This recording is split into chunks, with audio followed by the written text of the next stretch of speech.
Let's talk money. Hello everyone, I'm Sarah from Everyday Starlet. Welcome to my channel. I make videos to inspire you to be the star of your own life. I'm here to talk about money and relationships. This was a very highly requested topic, so I'm going to dive into this. This is a big topic. I'm probably only going to scratch the surface, but there's a few things that I think are really important to address. First, I want to note, I am not a financial planner. I am not a money mindset coach. I struggle with money issues just as much, if not more, than the average person. So money is not my area of expertise. However, I have had plenty of experience with money being an issue in relationships, and I've seen things go right and I've seen things go wrong, and I'm going to share my knowledge about money in terms of relationships and some of the mistakes I've made along the way that hopefully I can share with you, so maybe you don't have to make some of these mistakes. So first, I want to acknowledge that money is one of the most taboo things to talk about in our society. It is. Money and sex are actually two of the most difficult things for people to communicate about, and they're probably two of the most important things in a relationship. I hear people say a lot that like money and sex are the two biggest issues that people have in relationships. I would argue that communication about money and sex are the two biggest issues in a relationship. Most people are just not being honest with themselves, and they're not being honest with each other. In reality, if you're not being honest with yourself, you really can't be honest with the other person. Money is tied to safety, security, our overall lifestyle and quality of life. Money is tied to so many things in our everyday life that it would only make sense that it would be an important part of our relationships. And one of the biggest issues that I've seen in relationships, I've seen people do this and I've been for sure guilty of this myself, is not really being honest with myself or with yourself about what you truly want, and in turn not being honest with the other person about what you truly want and what your needs are, as well as not really being honest about paying attention to the other person and what the other person is telling you or showing you about who they are and what their needs are and what their money mindset is. Very often, and I think women are more susceptible to this than men, although men are definitely susceptible to this,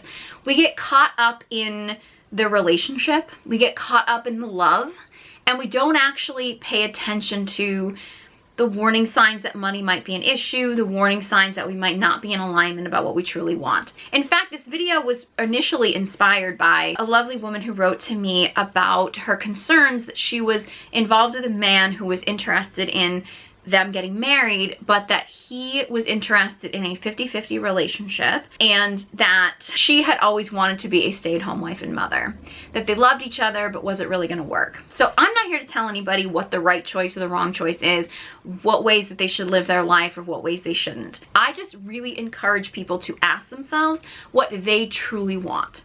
If two people sit down and say they want a 50-50 relationship, let's be real, no relationship is ever going to be completely 50-50. Nothing is ever going to truly get split down the middle. And in reality, an actual 50-50 relationship is never actually going to be fair, in a sense, because there's always going to end up being certain things that you split down the middle that one person is going to enjoy more than the other person is going to enjoy them. And if you spend your entire life trying to figure out what that 50-50 actually is, or how you're actually splitting that 50-50, that's going to be exhausting. You're never actually going to have time for love and romance in your relationship. It's probably going to kill the sexual polarity. The idea that relationships can ever be truly 50-50 is really a myth. That said, a lot of people say they want a 50-50 relationship, but what they actually mean is 50-50 as far as an income. People are bringing in a 50-50 income, which in reality, unless two people happen to have the exact same salary, that's probably not actually going to happen either. However, you have to be really careful. Like, if somebody says they want 50-50, do they mean I want each person to contribute 50% financially to the relationship? However, what about all the other things in the relationship? Because statistically speaking, most women take on 80% of the household chores, even when they are contributing even more than 50%, like even when they are the breadwinners in the relationship, they're still contributing at least 80% of the household chores, which doesn't factor into a 50-50 relationship at all. I'm not here to tell anybody not to have that dynamic. If that's what they choose to do and both people go into this with their eyes wide open and this is what they want, that's fine. However, it's really important to ask yourself, for both people if that's truly what you want. And I dive a lot more into like the nuances of that in my video about Are Women a Liability? If you want to check out that video. But now on the flip side, when we talk about traditional relationships, money can sometimes get a little bit more complicated. And you have to be truly honest with yourself about what you want and what you're comfortable with as far as a relationship. And in the same way that with 50-50, nothing is ever 100%, when you talk about like a traditional relationship, the reality is tradition can mean a lot of different things to a lot of different people. So in the same way that if you find someone who wants to have a 50-50 relationship, you have to find out what they actually mean by 50-50. Like, how are things going to get split? Like, what do you envision our life is actually going to be like when we are splitting things 50-50, and what does that mean to you? Like, how is that really going to get divided? And being honest with yourself as to whether or not that's something that, you know, both people are going to be on board with. Because you really want to make sure that nobody in the relationship is in a position where they're going to build resentment. Resentment is going to destroy a relationship. So the ideal thing that you need to do in a relationship is make sure that you minimize the resentment in your relationship. So in the same way that we're talking about tradition, one person's version of tradition could be very different than another person's version of tradition. Because even though traditional tends to be something we think of as being set in stone, different cultures have different versions of tradition. I've known a lot of couples who were very traditional but had different dynamics when it came to how things were handled in the household. And it's really important, if you do say you want to be traditional and you want a partner who's traditional, that you really are on the same page about what that tradition actually means. What it really comes down to is both people coming to the relationship and saying, hey, this is what I would like to bring to the relationship, and the other person's like, this is what I would like to bring to the relationship. And then you kind of figure out like, okay, well, what's left, and you figure out how you're going to figure out what the other things that, like, if neither person wants to do laundry, you got to figure out, okay, well, how's the laundry going to get done, and like that kind of thing. And really being honest with yourself about what you truly want and what you're okay with in a partner. Now, one of the biggest hurdles that comes up when it comes to women being a stay-at-home wife or stay-at-home mother, the biggest fear that I see online that women have is, well, what do I do if the man leaves me? Or what do I do if the man becomes abusive or cheats on me and I have to leave the relationship? Like, then what am I going to do? You know, as if they're going to be left with nothing. And that's a very common fear, and it's a big blockage that many women have to being stay-at-home wives and mothers. And it's understandable. In reality, especially if you are a feminine core woman, you're going to need safety. You're going to need your environment to feel safe. This is where some honesty has to come in. There are two types of men that want traditional women. Now, as I mentioned, there are some men who are not looking for a traditional woman. That's a separate situation. And in that situation, you have to really figure out and actually discuss, like, okay, what is our relationship dynamic going to be? However, when it comes to men who want a traditional woman, there are two types. The first type is a man who believes that the role of working outside the home and earning a paycheck is superior to the work that somebody does within the home to keep the home together. And he needs a woman to stay at home because he needs to have a sense of power. He needs to be in the role that is the power role because he believes that whose ever name is on the paycheck holds the power. He usually is somebody who either has a huge ego but doesn't have any power in his job or his life and needs to come home and find some power over someone somewhere, and is going to wield that power over his wife and put her in a weakened position so that, I mean, probably put her in a position where she can't leave. Financial abuse is a real thing. Abuse is not only physical violence. Financial abuse is absolutely a real thing. In that situation, there are a lot of women out there who are being traditional women for men like that. It's never going to feel safe. It's probably women who have maybe grown up with family dynamics or known people in situations like that that usually are the ones who fear being in a traditional situation. That could also happen in a situation where a man maybe didn't actually want a stay-at-home wife. He wanted a woman who was going to contribute financially, but the woman didn't want to do that. The woman wanted to stay at home, or they ended up in a situation where she needed to stay home, and he's secretly resenting her because he doesn't really want to be the one making all the money. So he's going to resent her and he's going to lord his power over her because he believes that this role is superior. And he's trying to take out his anger or frustration at her. You often find this too in situations with narcissists. This isn't just exclusive to people with narcissistic personality disorder, but it can very often happen with people with narcissistic personality disorder. They will resent the woman who is the stay-at-home mom because they perceive that that role is easier or more pleasant, or she may enjoy that role, and as the narcissist, they can't have somebody else enjoy their role because it takes away from their joy. I'm not going to dive into narcissism in this video too much, but that is an issue when it comes to narcissism, and financial abuse and things like that very often happen when connected to that. It's not exclusive to narcissists, but it can happen in those type of situations. So that's the first type of man that wants a traditional woman. The second type of man that wants a traditional woman is a man who truly believes that his role of working outside the home to earn the money is equivalent to what the woman does inside the home to run the household, and that they are equal partners. They are each bringing different things to the relationship. They're basically both working at what their strengths are to come together and to run a household together. So he knows that his role of working outside the home and earning a paycheck to earn money to support the family unit is just as important as the woman's role that she takes on to, I mean, in many cases, budget the money and to actually go to the store and buy the food and cook the food that goes on the table, is the one who feeds the family. Like, they're both working in unison. Like, he's bringing in the money and she's managing the household with the money that he provides so that she can create a home for the two of them. And her creating the home life actually helps him to be able to go out into the world to actually work at ideally something that is his true purpose in life, that he can contribute to the world from outside the home.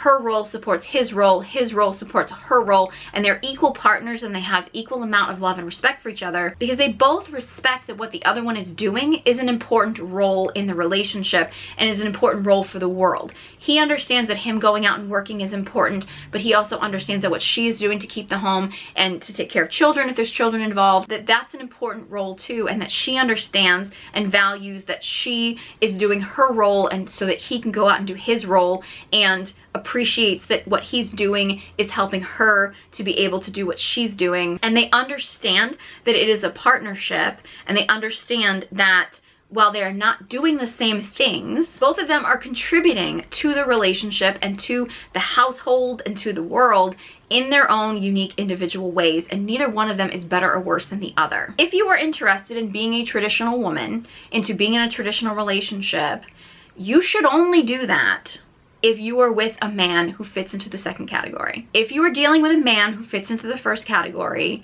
do not do it. Too many women get involved with men that fit into the first category. Either they get scared off from being traditional because they see it as basically being a prison sentence, which it is if you're dealing with like a tyrannical leader of your household, or children of that household or people who witness people in that situation now fear traditional roles because they believe it's essentially, you know, it's abusive. They believe that it's actually a dangerous situation to be in. So being in that type of relationship is destructive not only to you, it's destructive to your children, it's destructive to everybody around you. Being in the second type of relationship, which again, if you don't want to be in a traditional relationship, you don't have to be in a traditional relationship. But if you are going to choose to be in a traditional relationship, you want to make sure that you are getting into that relationship with a man in the second group, with a man who understands that what you are contributing to the relationship is just as important as what he is contributing to the relationship.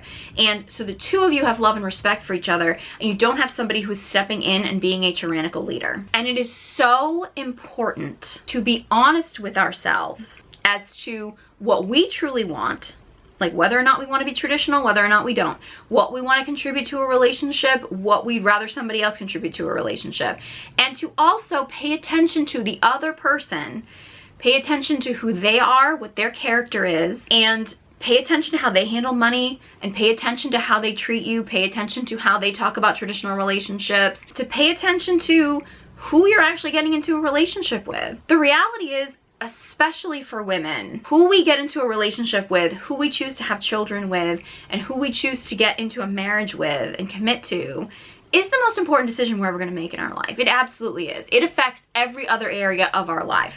As women, we need to fully pay attention, be honest with ourselves about what we want and who we are and what we desire. And we also have to be really, really honest with ourselves about the person that we are potentially going to get involved in that relationship with. Because sometimes as women, we can get really caught up in, I mean, we can either get really caught up in the romance of it, we can really get caught up in the excitement.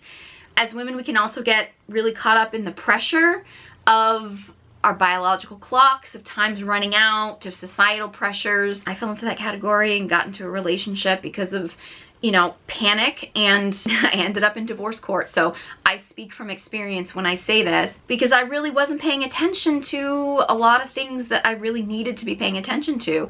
I got caught up in like, okay, time's running out, I need to get into this relationship, and I ended up in a big mess.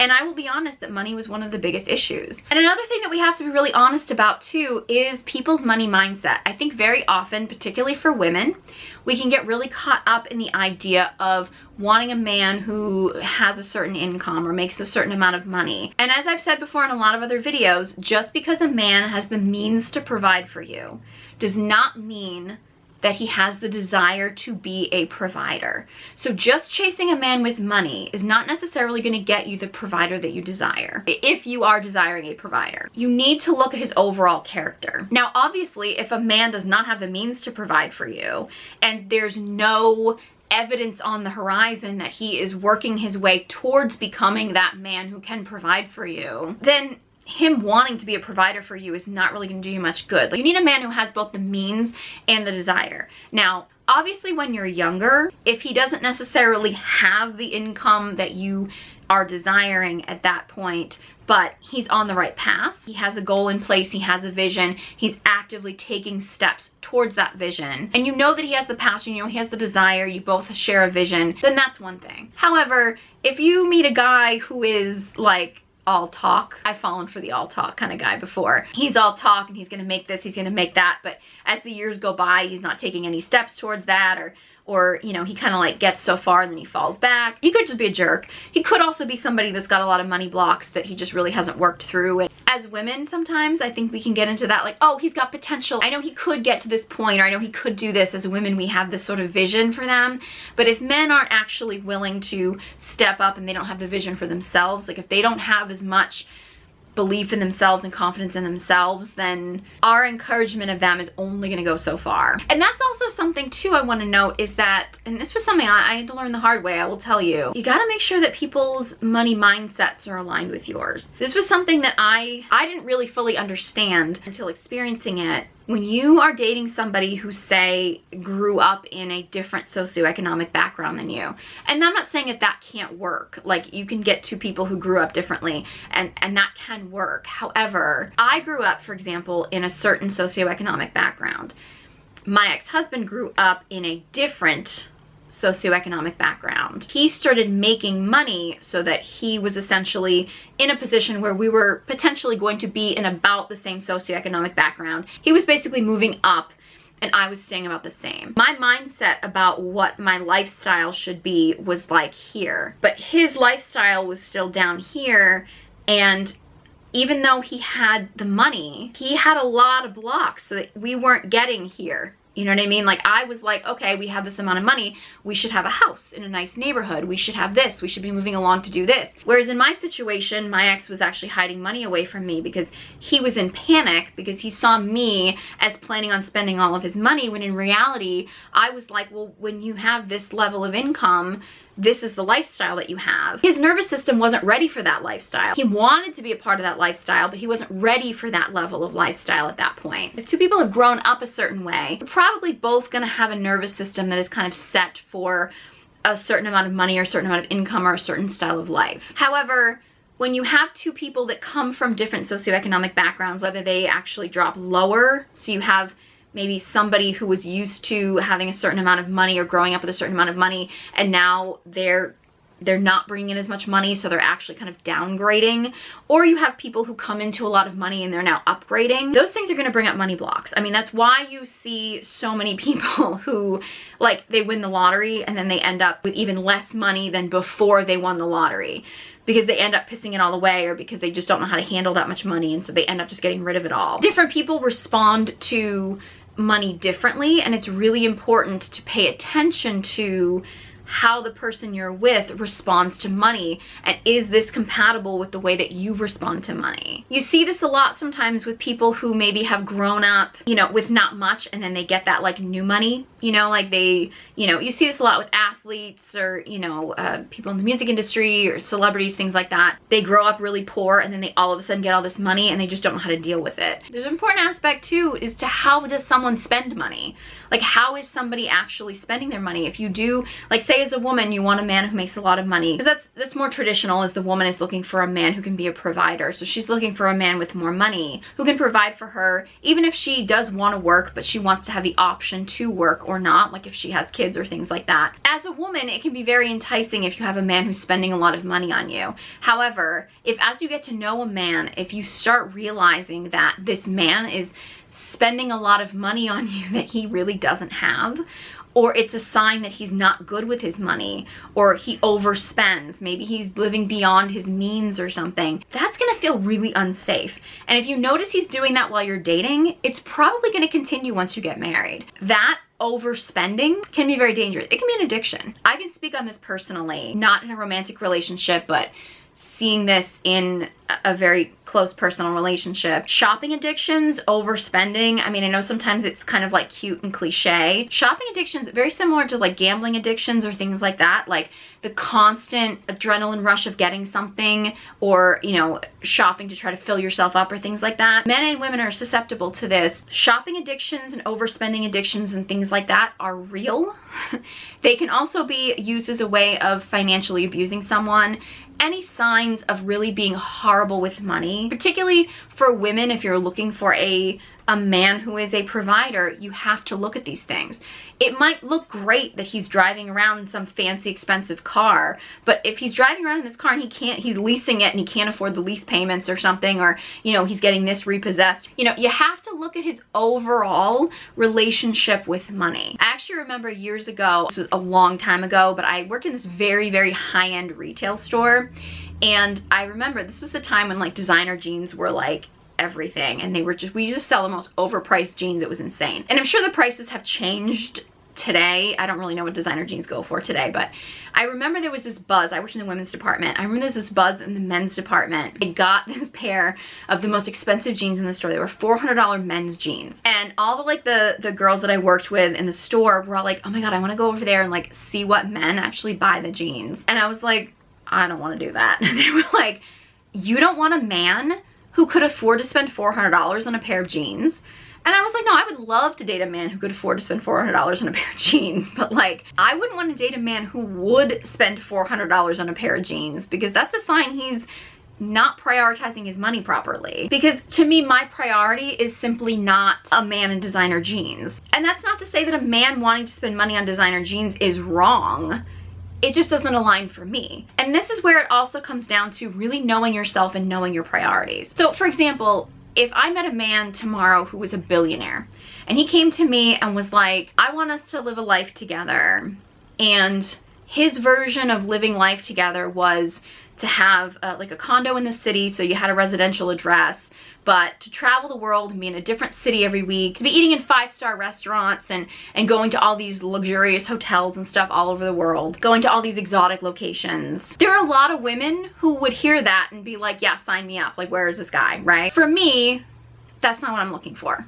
And if that's the life that he needs, like that's the life that he desires, his $1 billion really aren't going to be any good to me, because that's not the life that I envision for myself. Some women would love that life. That's not the kind of life I'm looking for. Whereas I could meet a man tomorrow who, you know, wants the same things that I want. He wants a big, beautiful home with a gorgeous kitchen so that I could cook meals all day, and, you know, we could kind of be away from all the chaos of the city or something, and I could decorate my home in a beautiful way, and I'm a total homebody, right? I could meet a man who wants all those same things. But if he's not motivated to make enough money to support that lifestyle, that's not really gonna work either. You need to find someone who aligns with the lifestyle that you want, but also aligns with the ability to provide that lifestyle if you're a woman who's looking for a provider. Where you can meet a man who you absolutely love, but if his dream lifestyle is living off on an Alaskan fishing boat and your dream lifestyle is having like a beach house in the Caribbean, it's great that you love each other, but is that love gonna be enough for you two to actually live a life that you can live together that you can actually share together and not have one of you resent the other person for having to give up the life that you truly wanted. At the end of the day, you need to be honest with yourself. You need to be honest with what you really want, and it helps to sit down and figure out what you really want. Like, what are your priorities? You don't have to have everything all figured out. You don't have to know specifically, you know, every single thing, because you know what's the saying that's like, you know, you want to hear God laugh, tell me your plans. Like, at the end of the day, you don't have to have everything so like rigidly figured out, but you have to know where your priorities are. I know for me, like in the course of my lifetime, I look at things like, okay, there are things when I was younger that were a higher priority for me that now as I'm older, not really as much of a priority for me. And there's things that I prioritize now that I didn't prioritize as much when I was younger. But at my core, I'm still the same person. Even after everything I've been through in my life, all the ups and downs, all the, you know, different career paths, the different relationships, being divorced, things like that, who I am at my core is still the same person. The root of what I truly want is still the same thing. The specifics of it and the little details have shifted somewhat over the years, but it's still the same thing. That's why it's so important to get clear on that. Like, what are your priorities? What are your needs? What are your non-negotiables? You need to go into a relationship being fully honest about those things. Is this person truly somebody who wants the same things that I want so that we can actually share a life together? And I also want to make a note, this is primarily for women. I mean, men could be susceptible to this too, but sometimes as women, we can get caught up in the words or the actions and not making sure that they align. So I think if a man tells you he wants the same life that you say you want, but his actions are showing you otherwise, you need to pay attention to that. If a man's actions are aligned with what you say that you want, but his words are saying something else, you also have to pay attention to that too. You have to make sure that the words and the actions are aligned. If they're not, it's a warning sign. And I know that it can be so tempting to just jump into something because you're in love or because of a time clock or something, but at the end of the day, it is so important that you be on the same page about what it is that you truly want in a relationship. One of the biggest lessons that I learned from I had a very short marriage, and one of the most important lessons that I learned was I remember avoiding certain conversations, particularly about money, because I remember being in so much fear that my ex was gonna say things that were a deal breaker for me. And I knew if he said those things, it was going to mean I had to leave the relationship. If I was gonna stay in integrity, it meant I had to leave. So I just avoided those conversations. Of course, those conversations came up eventually, and because they always do. And he said all the things I was afraid he was gonna say, and the relationship had to end. But I realized after going through the whole divorce process and after doing a lot of healing work, I realized that I wasn't actually afraid that he was gonna say the things that I was afraid he was gonna say. I knew he was gonna say the things that I didn't want to hear. And so I just figured I would avoid them, and eventually they caught up with me and I couldn't avoid them anymore. But in my heart, I knew. As women, I think if we're really being honest with ourselves, we know when a man is right for us. We know when a relationship is the right thing. We know when things are aligned. The numbers are not irrelevant when it comes to money, when it comes to income. It's really about the lifestyle. What lifestyle do you want? And is this the person that I can create that lifestyle with? And as women, we know more than we think we do. It's really important that we trust our heart. Our heart knows way more than our mind does. They've actually done scientific studies about this. Our heart knows way more than our mind does. Ladies, if you really ask yourself if this person is aligned for me, if this person is the right person for me, you really tune into your heart, you'll probably know the answer. If I can impart anything on you, and this is for men or women, I'm not going to tell you not to be afraid to have the tough conversations, because it's absolutely understandable for you to be afraid to have the difficult conversations. Like, fear is completely normal. It's a completely human reaction to things. Please don't let that fear stop you from having the important conversations, because if you don't have them when they come up, if you don't have them before you make a commitment, if you don't have them when these things arise and you just put them off and you avoid them, they're only going to fester and they're going to get worse. Take it from me, you could very easily end up in divorce court, or the relationship could deteriorate. It's better to have the difficult conversations and find out that you are not on the same page with somebody and be able to go your separate ways than it is to just avoid the conversations and just pretend everything is fine, because eventually those things are going to catch up with you. And you can pretend that everything's fine, you can avoid the conversations just to keep the relationship going or keep the peace for a certain amount of time, but eventually it's going to catch up with you. And it's my belief that having the conversations right away where you can actually figure things out is always the best way to go. Even if figuring things out means you realize that as two people, you're just not on the same page anymore. And if you want to learn more about feminine communication, I have an online course for the ladies, The Art of Feminine Communication. Details are in the description box below if you want to learn more. I know this is about money and relationships, but in reality, it's really not necessarily just about the money. It's actually about the mindset. It's about the lifestyle and not as much about the individual numbers. I hope this video was helpful. Again, I'm not a money mindset coach. I still work through a lot of money blockages myself. I hope this video was helpful for you and I can impart some of the wisdom that I learned from some of the mistakes I made in relationships. If you have any questions or any like follow-up videos you want me to do about any of the topics I mentioned in this video, let me know. Leave a comment in the comment section below. I'd love to hear from you, and I love your video suggestions. This was a great one. I had a lot of people that requested this. If you enjoyed this video and found it helpful, please give it a big thumbs up and be sure you subscribe to my channel. If you're a woman who would like to connect her feminine energy, I have online courses. Details are in the description box below, along with links to all my social media accounts. Thank you guys so much for watching, and I hope you join me next time.